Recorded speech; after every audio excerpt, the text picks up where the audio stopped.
హృదయపూర్వక నమస్కారాలు. ఈరోజు ప్రారంభించిన హృదయంతో నా గుండెకు ఎదురుగా ఒక పిరంగిని పెట్టి పేలిస్తే ప్రాణాలతో నిలిస్తే ఎంత బాధతో విలువలాడుతూ పోతామో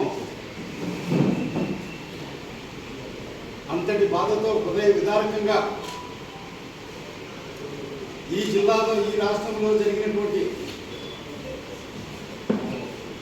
దారుణ మారణ కాండలు, దహన కాండలు, వైఎస్ జగన్మోహన్ రెడ్డి కుటుంబం సాగించినటువంటి నలమేధము, కిరాయి హత్యలు, ప్రత్యక్ష పరోక్ష హత్యలు, గృహ దహనాలు, పచ్చని పంటలు భస్మీపటలం చేయడం, ఈ విషయాలన్నీ మీ ద్వారా ప్రజలకు తెలియజేసుకునేటందుకు మీ ముందుకు వచ్చాను. జగన్మోహన్ రెడ్డి నిన్నగాక మొన్న నేను చాలా మంచివాడిని, నా తాతను చంపిన వాళ్ళను కూడా నేను వదిలేశాను, నేను చంపాలనుకుంటే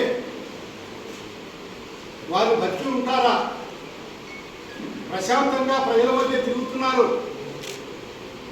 రాబోయే రోజుల్లో కూడా వారు ప్రశాంతంగా ఉంటారు అని చెప్పడం జరిగింది. మరి వైఎస్ జగన్ చెప్పిన మాటలన్నీ అభూత కల్పనలని, అబద్ధాలని మీకు సవివరంగా నేను ఈరోజు వివరిస్తాను. పులివెందుల నియోజకవర్గంలో వారి రాజకీయ సామ్రాజ్యం మొదలైందే హత్యలతో, గృహ దహనాలతో, మనుషులందరినీ పూర్తిగా సంహరించడం అంత అవసరం లేదనుకుంటే కాళ్ళు చేతులు విరిచి అవతల పారవేయడం,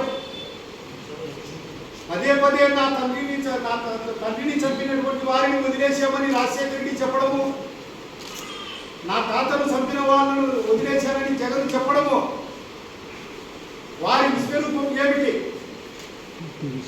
వారు పులివెందుల నియోజకవర్గంలోనే కాకుండా కడప జిల్లాలో యావత్ ఉమ్మడి ఆంధ్రప్రదేశ్లో, విభజిత ఆంధ్రప్రదేశ్లో వారు చేసినటువంటి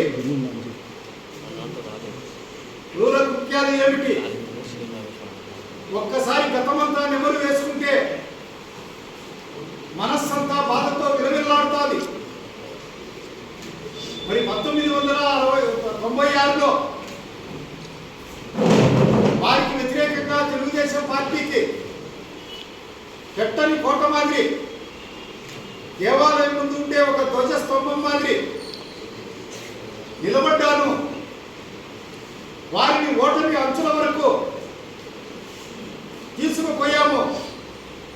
అటువంటి క్లిష్ట పరిస్థితుల్లో నా పైన 1996 ఆగస్టు నెల రాయారెడ్డి స్వయంగా దగ్గరుండి కిరాయి అంతకుల చేత నన్ను విచక్షణ రహితంగా నా శరీరం అంతా ముక్కలు ముక్కలు అయ్యే విధంగా నరకడం జరిగింది. ఆ రోజు ఏఎస్పీ సునీల్ కుమార్ గారి గవర్నమెంట్లో నన్ను అటెండ్ చేస్తున్నటువంటి దారిలో వచ్చి ఆ కిరాయి అంతకులను రెడ్డి హ్యాండెడ్గా పట్టుకోవడం జరిగింది. ఆ రోజు రాజారెడ్డి నా పైన అత్యాయత్నం చేసిన కేసులో మొదటి ముద్దాయి.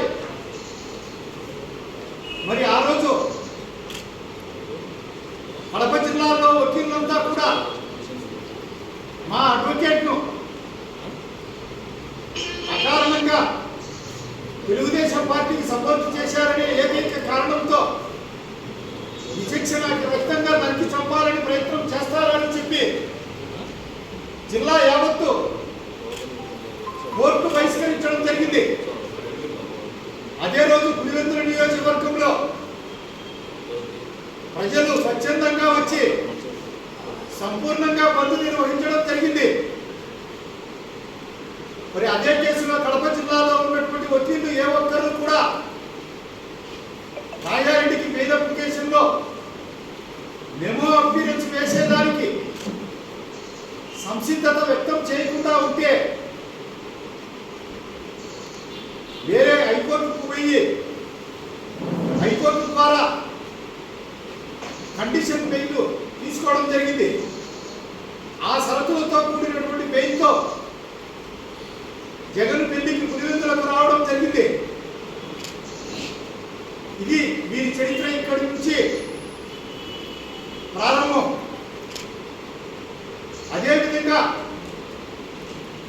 వీరు భూ తగాదాలు గనుల తగాదాల్లో రాజగోపాల్ స్వామి అనే ఒక బ్రాహ్మణుడి హైదరాబాద్ తాజ్ హోటల్లో రాజశేఖర రెడ్డి సలహాలతో ప్రోత్సాహాలతో రాజారెడ్డి గారి పర్యవేక్షణలో వారిపైన అత్యంత కిరాతకంగా దాడి జరగడం జరిగింది. ఆ కేసు అప్పట్లో హైదరాబాద్ పిఎస్లో అబిడ్స్ పిఎస్లో ఫైల్ అయింది. ఎమర్జెన్సీ సమయంలో వైఎస్ రాజారెడ్డి, జార్జిరెడ్డి, రాజశేఖర రెడ్డి వీళ్ళంతా కలిసి కిరాయి అంతకులతో తన గనుల యజమాని అయినటువంటి పెద్ద భాగస్థుడైనటువంటి పద్మశాల క్షత్రియ కులస్తుడైనటువంటి వెంకట నరసయ్యను హతమార్చడం జరిగింది. చాలా మంది 63 మంది అందులో దోషులుగా తేలారు. మరి దాని తర్వాత ఎమర్జెన్సీ పీరియడ్లో రాజారెడ్డి గారిని మీసా కింద అరెస్టు చేసి వారితో పాటు వారి పెద్ద కుమారుడు స్వర్గీయ జార్జిరెడ్డిని కూడా జైల్లో పెట్టడం జరిగింది. జనాల మధ్య తిరగాల్సినటువంటి వ్యక్తులు కాదు మీరు, జనాన్ని వేటాడి చంపే క్రూర మృగాలు అని చెప్పి ఇక్కడ రాజ్యసభ సభ్యుడిగాను ఎక్స్ పిసిసి ప్రెసిడెంట్ గాను ఉన్నటువంటి రబ్తుల్లా గారి గనులు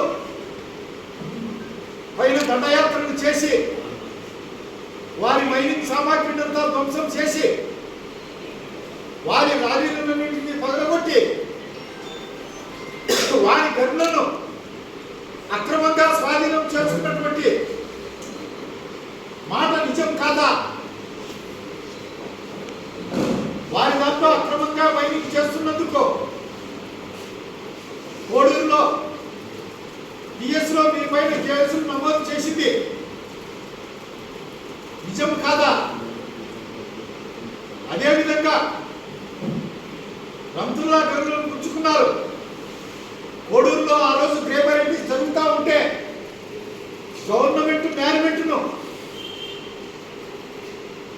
కొల్లగొట్టారు. అందుకు మీ గవర్నమెంటే అప్పుడు విజయభాస్కర్ రెడ్డి సీఎంగా ఉన్నారు. మీకు 50 లక్షల పెనాల్టీ వేసినటువంటి మాట మర్చారా అని చెప్తున్నాను. అదేవిధంగా వారి పైన